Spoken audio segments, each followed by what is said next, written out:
Plantito, plantita.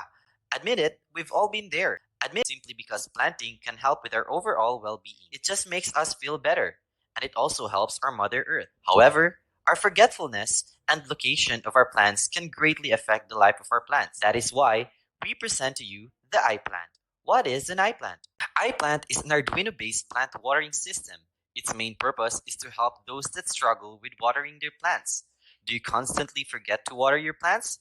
No worries, iPlant is ready to help. Is your plant located in an elevated place?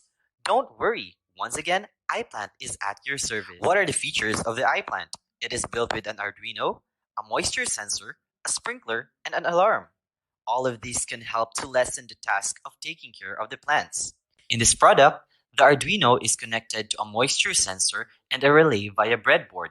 The moisture sensor takes multiple readings from the soil each minute, and when the moisture content drops below the preset value, the relay is triggered.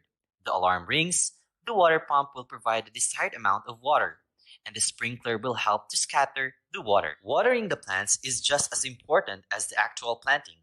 Remember, water can make the plant alive and healthy. Creating this product is our tiniest contribution to helping our environment. Every action matters. So what are you waiting for? Start planting and watering.